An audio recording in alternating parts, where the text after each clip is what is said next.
বাংলার 294 আসনের কারাই মূলত মূল নায়ক হতে চলেছে। সাগরদিঘির অলিতে গলিতে একটা শব্দ শোনা যাচ্ছে, সাগরদিঘির মির্জাফরকে। ছবার বিধানসভা থেকে সাসপেন্ড হয়েছে বিতর্কিত মন্তব্য করার জন্য। এই বামেরা স্বপ্ন দেখছে সাগরদিঘি ছিনিয়ে নেওয়া যেতে পারে কিনা। ইমেজ খারাপ হয়ে যাবে, সংখ্যালঘুদের বোকা বানানোর চেষ্টা করেছিল হুমায়ুন কবির। বিজেপির সাথে জোট করে তিনি রাজ্যের উপমুখ্যমন্ত্রী হবেন অথবা মুখ্যমন্ত্রী হবেন।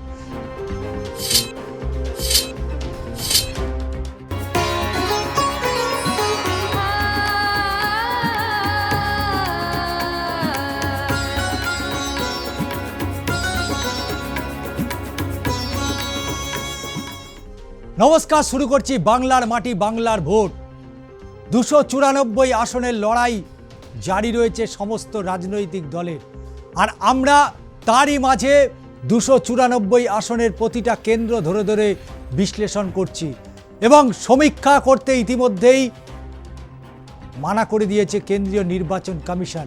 কিন্তু আমরা বিশ্লেষণ করব এবং বিশ্লেষণের মধ্যে দিয়েই উঠে আসবে বাংলার 294 আসনের কারাই মূলত মূল নায়ক হতে চলেছে। কারাই বা খলনায়ক হবে, কারণ বাংলার যে ভোট সেই ভোটের দিকে নজর রেখেছে সারা ভারতবর্ষ, যে কারণে সারা ভারতবর্ষের বিভিন্ন প্রান্তের মুখ্যমন্ত্রীরা বাংলায় আসছেন প্রচার অভিযান চালাতে। কিন্তু তারই মধ্যে অবশ্যই নজর রাখতে হবে সেই সাগরদিঘির দিকে। বাইরন বিশ্বাসের সাগরদিঘির আসল মির্জাফর কে? কারণ কংগ্রেসের আত্মঘাতী সিদ্ধান্তে স্বপ্ন দেখতে শুরু করেছে বামেরাও। চতুর্মুখী লড়াই হবে এখানে, বাম, কংগ্রেস, তৃণমূল এবং ভারতীয় জনতা পার্টি। কিন্তু সেই চতুর্মুখী লড়াইয়ের আগে সাগরদিঘির অলিতে গলিতে একটা শব্দ শোনা যাচ্ছে, সাগরদিঘির মির্জাফরকে। মির্জাফরকে সেটা আপনারাই ঠিক করবেন, আমরা শুধু বিশ্লেষণ দেব। এবং শুধু তাই নয়, এসআইআর পর্বে সংখ্যালঘু ভোটে থাবা পড়েছে এবং এই সংখ্যালঘু প্রসঙ্গে আসতেই আরও একজনের নাম বলতেই হয়, তার নাম হচ্ছে হুমায়ুন কবির। ছবার বিধানসভা থেকে সাসপেন্ড হয়েছে বিতর্কিত মন্তব্য করার জন্য। শুধু তাই নয়, তাকে সাসপেন্ড করার পর তিনি নতুন দলও খুললেন, যার নাম আমজনতা উন্নয়ন পার্টি। কিন্তু যেভাবে হুমায়ুন কবিরের সাথে বিজেপির যে যোগসাজশ প্রকাশ্যে চলে এসছে, এবং শুধু তাই নয়, মুর্শিদাবাদের মানুষ এবার চিন্তা করছে মুর্শিদাবাদ সাগরদিঘিতে কি তাহলে একজনই মির্জাফর, নাকি সংখ্যাটা 2 বা 3? কারণ ইতিমধ্যেই আসাউদ্দিন ওয়েসি তিনি সঙ্গ ত্যাগ করেছে হুমায়ুন কবিরকে, এবং হুমায়ুন কবিরের সঙ্গ ত্যাগ করায় ফাপড়ে পড়েছেন হুমায়ুন কবির। কিন্তু সাগরদিঘির লড়াই কি হবে? সাগরদিঘিতে নজর রাখতেই হয়, কারণ সাগরদিঘি এবার অন্যান্য কেন্দ্রের মতোই নজর কাটছে। চতুর্মুখী লড়াই হলেও বাইরন বিশ্বাস, হুমায়ুন কবিরের দল এবং সর্বোপরি মনোজ চক্রবর্তী এবারে সাগরদিঘি কংগ্রেসের প্রার্থী। এবং সেই সাগরদিঘিতে আমাদের বিশ্লেষণে তো যেতেই হবে, কারণ এই সাগরদিঘি এবারে নজর কাড়া কেন্দ্র হয়ে উঠেছে। কারণ হুমায়ুন কবির তৃণমূল কংগ্রেস ছাড়ার পরে তার নিজস্ব দল, এবং সেই দলের এবারে প্রার্থী রয়েছে সাগরদিঘিতে। তাই অল ইন্ডিয়া তৃণমূল কংগ্রেস 2016 বিধানসভা নির্বাচন, যেখানে তারা 26.33% ভোট পেল, অর্থাৎ 44,817 ভোট পেয়েছে।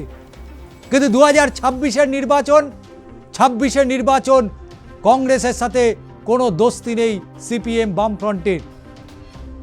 তাই আলাদা করে লড়াই হচ্ছে, তাই আলাদা করে বিশ্লেষণ আমাদের দিতে হবে। ইন্ডিয়ান ন্যাশনাল কংগ্রেস, তারা 2016-তে 23.18% ভোট পেয়েছিল, অর্থাৎ 39,605টি ভোট পেয়েছিল। কিন্তু বামেরা কত পেল? বামেরা পেল, অর্থাৎ সিপিএম পেল 39,385টি ভোট। 16 নির্বাচন, সেই নির্বাচনে 23.5% বামেরা ভোট পেয়েছিল। লড়াই হয়েছিল 2016 সালে, এবং ভারতীয় জনতা পার্টি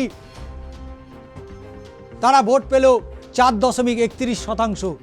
এবার কিন্তু আশার আলো দেখছে ভারতীয় জনতা পার্টি, কারণ 7,358টি ভোট পেয়েছিল তারা 2016 বিধানসভা নির্বাচনে। এবং নোটাতে ভোট পড়েছিল 1.15%, অর্থাৎ 1,969টি ভোট পড়েছিল শুধুমাত্র নোটায়। তৃণমূল কংগ্রেস 5,214 ভোটে জয়লাভ করে সাগরদিঘি বিধানসভা কেন্দ্র থেকে। কিন্তু সময়ের সাথে সাথে বারবার সমীকরণ বদলেছে সাগরদিঘিতে, কারণ আমাদের যেতেই হয় 2019-এর লোকসভা নির্বাচনের দিকে। 2019-এর লোকসভা নির্বাচন, এবং সেই 19-এর লোকসভা নির্বাচনে সাগরদিঘি অন্যতম কেন্দ্র, যেখান থেকে বিপুল পরিমাণে ভোট পেয়েছিল শাসক দল তৃণমূল কংগ্রেস। কারণ সেখানে একদিকে পরিযায়ী শ্রমিক, অন্যদিকে কর্মসংস্থান, একাধিক ইস্যু, শিক্ষা, স্বাস্থ্য, বিভিন্ন ইস্যুকে কেন্দ্র করে তৈরি হয়েছে সাগরদিঘির এক একটা বড় বড় ইস্যু। তাই 2019-এর লোকসভা নির্বাচন, সেই 19-এর লোকসভা নির্বাচনে all India Trinamool Congress 43.15% vote পেল, অর্থাৎ 5,62,838টি ভোট তারা পেয়েছিল। দ্বিতীয় স্থানে উঠে এলো ভারতীয় জনতা পার্টি, তারা ভোট পেল 24.3% ভোট, অর্থাৎ 3,17,056টি ভোট পেয়ে দ্বিতীয় স্থানে উঠে আসে। কিন্তু ইন্ডিয়ান ন্যাশনাল কংগ্রেস পেল 2,55,836 ভোট, অর্থাৎ 19.61% ভোট। তারপরে সিপিএম পেল 95,501 ভোট, অর্থাৎ 7.32% ভোট পেল 2019-এর লোকসভা নির্বাচনে। এবং নোটাতে ভোট পড়ল কত? টোটাল নোটাতে ভোট পড়েছিল 0.87%, অর্থাৎ 11,355টি ভোট পড়েছিল 2019-এর লোকসভা নির্বাচনে। কিন্তু লড়াই এবারে অন্য মাত্রা নিচ্ছে সাগরদিঘিতে অন্য মাত্রা নিচ্ছে, কারণ একটাই, সেখানে বাইরন বিশ্বাসকে 2023-এর উপনির্বাচনে বাম এবং কংগ্রেসের প্রার্থীকে মানুষ বিপুল পরিমাণে ভোট দিয়েছিল। দলমত নির্বিশেষে বাইরনকে ভোট দিয়েছিল, এবং অবশ্যই বাম কংগ্রেস তারা আশার আলো দেখেছিল, তারা শূন্য গেরো কাটিয়ে রাজ্য বিধানসভায় অন্তত তাদের জোটের প্রার্থী যাচ্ছে। কিন্তু বিধি বাম হয়েছিল, এবং যে কারণে আমাদের নজর রাখতেই হবে 2021-এর বিধানসভা নির্বাচনের দিকে।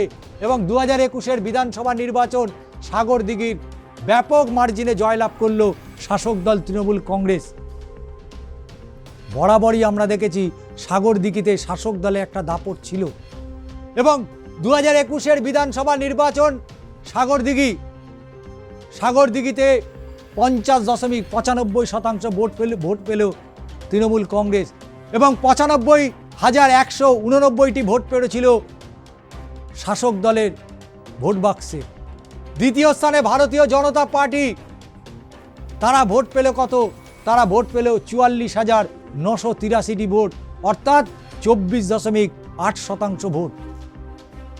নজর রাখতে হয় বাম কংগ্রেসের জোট, কারণ 26-এর এই বিধানসভা নির্বাচনে বামেদের সাথে কিন্তু কোনো জোট হয়নি।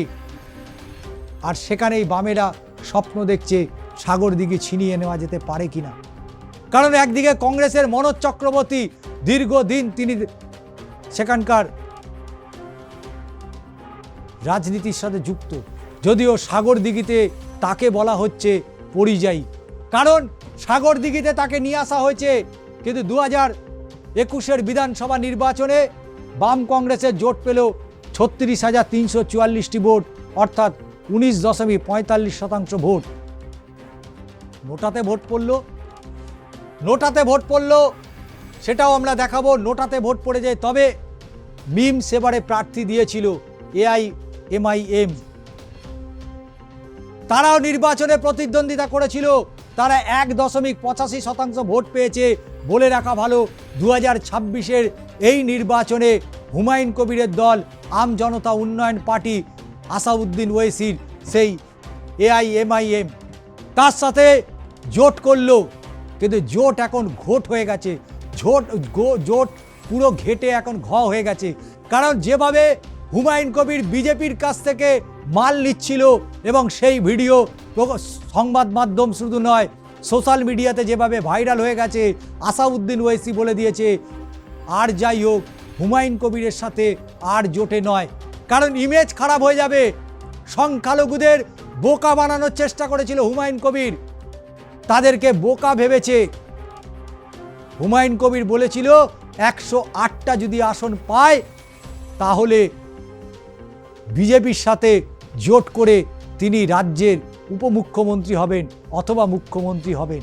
সেই হুমায়ুন কবিরের সাথে সঙ্গ ত্যাগ করেছে AIMIM এবং তারা 2021-এর বিধানসভা নির্বাচনে 1.85% ভোট পেল, অর্থাৎ 3450টি ভোট। নোটার দিকে তো নজর রাখতেই হয়, কারণ নোটাতেও ভোট পড়েছিল 0.91%, অর্থাৎ 1705টি ভোট। আর তৃণমূল কংগ্রেস, অল ইন্ডিয়া তৃণমূল কংগ্রেসকে কেউ ধরতেই পারেনি। 50% ভোট পেয়েছিল তৃণমূল কংগ্রেস, 50,206 ভোটে জয়লাভ করে 2021-এর বিধানসভা নির্বাচনে সাগরদিঘি কেন্দ্র থেকে। নজর তো রাখতেই হয় 2023 সালের দিকে, কারণ সাগরদিঘির যিনি বিধায়ক ছিলেন সেই সাগরদিঘির বিধায়ক, সেই জায়গায় নতুন করে নির্বাচন হলো 2023-এ উপনির্বাচন সাগরদিঘিতে। দেখতেই পাচ্ছেন ইন্ডিয়ান ন্যাশনাল কংগ্রেস এবং CPIM জোট প্রার্থী বাইরন বিশ্বাস 47.35% ভোট পেয়েছিল 2023-এর বিধানসভা উপনির্বাচনে, এবং সেই উপনির্বাচনে যে ফলাফল হয়েছিল সেই ফলাফল অবশ্যই অনেকটা আশার আলো দেখতে পেয়েছিল এ রাজ্যের বাম এবং কংগ্রেসের কর্মী সমর্থকরা। কিন্তু তাদের সেই আশার যে আলো তারা দেখতে পেয়েছিল সেখানে সম্পূর্ণরূপে পেরেক ঠুকে দিল বাইরন বিশ্বাস। তাহলে মুর্শিদাবাদের সাগরদিঘির মির্জাফর কে? সেদিনের সেই বাইরন বিশ্বাস, আজকে যিনি তৃণমূল কংগ্রেসের প্রার্থী। কিন্তু 2023-এর উপনির্বাচনে সেখানে তারা 47.35% যেমন ভোট পেয়েছিল, 87,667টি ভোট পেয়েছিল বাম এবং কংগ্রেসের জোট। অল ইন্ডিয়া তৃণমূল কংগ্রেস দ্বিতীয় স্থানে চলে এলো। দ্বিতীয় স্থানে অল ইন্ডিয়া তৃণমূল কংগ্রেস, তারা 34.94% ভোট পেল। শুধু তাই নয়, 64,681টি ভোট পেয়েছিল তারা। কিন্তু বিজেপি সেই জায়গায় তৃতীয় স্থানে চলে এলো। বিজেপি পেল তারা 13.94% ভোট, অর্থাৎ 25,815টি ভোট পেয়েছিল। নোটাতেও ভালো ভোট পড়েছিল প্রায় তুলনামূলক। নোটাতে 0.72% ভোট পড়েছিল, এবং শুধু তাই নয় 1,337টি ভোট নোটাতেও পড়েছিল, তুলনামূলক যথেষ্ট মার্জিনজনক। কিন্তু বাম কংগ্রেসের জোট তারা 22,985 ভোটে জয়লাভ করলো, অর্থাৎ ইন্ডিয়ান ন্যাশনাল কংগ্রেস এবং CPIM-এর জোট। কিন্তু এই নির্বাচনে কোনো জোট নেই। এই নির্বাচনে জোট নেই, যে কারণে আশার আলো দেখছে এ রাজ্যের বামপন্থীরা। তারা আশার আলো দেখছে যে এবার হয়তো সাগরদিঘি তাদের নিজেদের দখলে নিতে পারবে, কারণ ইতিমধ্যেই বাইরন বিশ্বাস যে বিশ্বাসঘাতকতা করেছে, সেই বিশ্বাসঘাতকতার জায়গা থেকে মানুষ কি তাকে আবার বেছে নেবে? প্রশ্ন এখানে উঠে আসছে। কারণ অবশ্যই নজর রাখতে হবে 2024-এর লোকসভা নির্বাচনের দিকে। 2024-এর লোকসভা নির্বাচন অবশ্যই কেন্দ্র সাগরদিঘির দিকে নজর রাখতে হবে, কারণ এই 24-এর লোকসভা নির্বাচন যথেষ্ট তাৎপর্যপূর্ণ ছিল এই সাগরদিঘি, যেখানে অল ইন্ডিয়া তৃণমূল কংগ্রেস তারা লোকসভা নির্বাচনে 39.75% ভোট পেল, অর্থাৎ কিনা 5,44,427 ভোট। লড়াই হয়েছিল কংগ্রেসের সাথে ইন্ডিয়ান ন্যাশনাল কংগ্রেস প্রার্থী অধীর রঞ্জন চৌধুরী। আর তৃণমূল কংগ্রেসের মাস্টার স্ট্রোক দিয়েছিল বহরমপুরে। ইউসুফ পাঠানকে প্রার্থী করলো। ইউসুফ পাঠান তৃণমূল কংগ্রেসকে বহরমপুর লোকসভা উপহার দিল তৃণমূল কংগ্রেসকে। তাই সেইখানে ইন্ডিয়ান ন্যাশনাল কংগ্রেসের অধীর রঞ্জন চৌধুরী তিনি এবারে বহরমপুরের বিধানসভার প্রার্থী হয়েছেন। কংগ্রেস আশার আলো দেখছে, কংগ্রেস মনে করছে এবার হয়তো তাদের শূন্য গেরো কাটবে। কিন্তু সেই বহরমপুরে অধীর রঞ্জন চৌধুরী যা জাতীয় রাজনীতিতে নিজেকে বারবার শিখরে তুলে নিয়ে গেছেন, লোকসভার বিরোধী দলনেতা ছিলেন অধীর রঞ্জন চৌধুরী, কিন্তু সেই অধীর রঞ্জন চৌধুরী 2024 লোকসভা নির্বাচনে 31.23% ভোট পেল, অর্থাৎ 4,27,790টি তারা ভোট পেয়েছিল। তৃতীয় স্থানে উঠে এলো বিজেপি। তৃতীয় স্থানে বিজেপি, ভারতীয় জনতা পার্টি, তারা ভোট পেল 24.88%, অর্থাৎ 3,40,814টি ভোট পেল তারা। নোটাতে ভোট পড়ল কত? নোটাতে ভোট পড়ল 1.25%, অর্থাৎ 17,158টা ভোট পড়েছিল 2024 লোকসভা নির্বাচনে।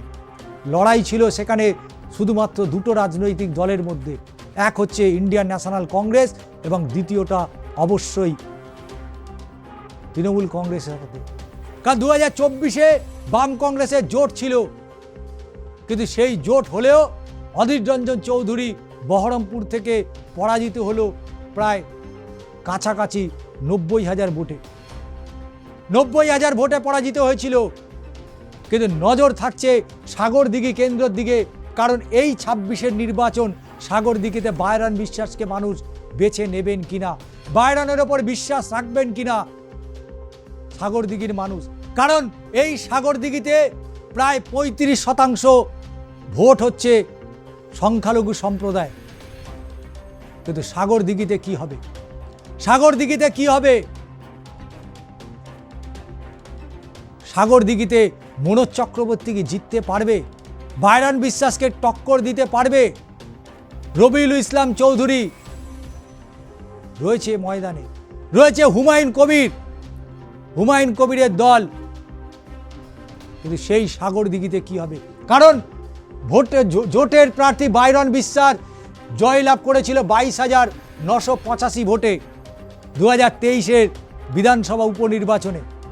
সেই জায়গায় এসআইআর হলো 4 নভেম্বর থেকে, প্রথম খসড়া তালিকা প্রকাশিত হলো 16 ডিসেম্বর 2025।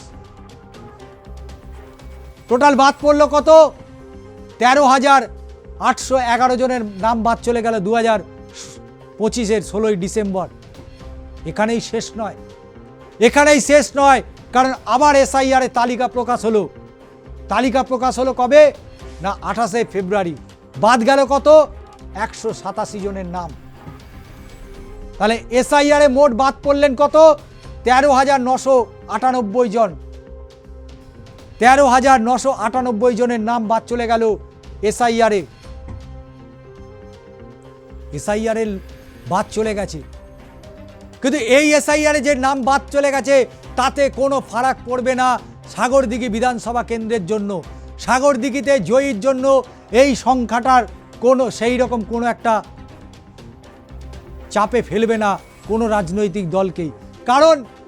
কারণ একটাই দেখতে হবে, বায়রান বিশ্বাস 2023 উপনির্বাচনে বাম এবং কংগ্রেসের জোট, সে 22,985 ভোটে জয়লাভ করেছিল।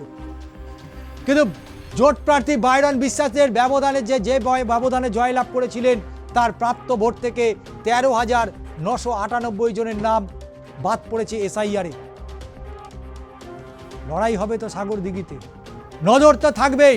কারণ মুর্শিদাবাদের মানুষ মির্জাফরদের সহ্য করতে পারে না, কিন্তু সাগরদিঘির মির্জাফরটা কে? সাগরদিঘির মির্জাফর কে? সেটাই খুঁজছে মানুষ, তাকেই চিহ্নিত করতে চাইছে।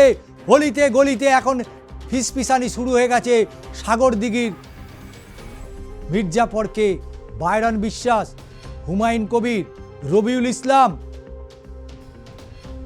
কে? তাই অবশ্যই আজকের এই বিশ্লেষণ আপনারাই স্থির করুন যে সাগরদিঘিতে যে ফলাফল বিগত দিনে হয়েছে সেই ফলাফল ধরে এবারে বাইরন বিশ্বাস তৃণমূলের টিকিটে আদৌ জয়লাভ করতে পারবে কিনা।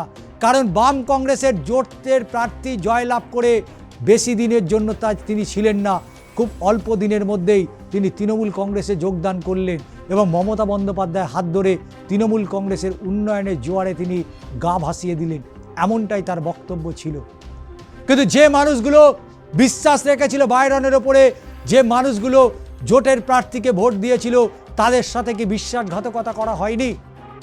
তাহলে সেই বিশ্বাসঘাতকতার পরে মানুষ তাহলে কাকে বেছে নেবেন, আপনারাই সেটা ঠিক করবেন।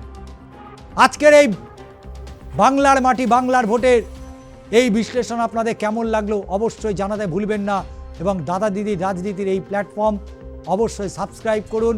পাশাপাশি আপনাদের মতামত জানান যে এই বাইরন বিশ্বাস তিনি কি জয়লাভ করতে পারবেন। তাহলে মুর্শিদাবাদ, বহরমপুর এবং সর্বোপরি সাগরদিঘির এই মুহূর্তে সবথেকে গদ্দার কে?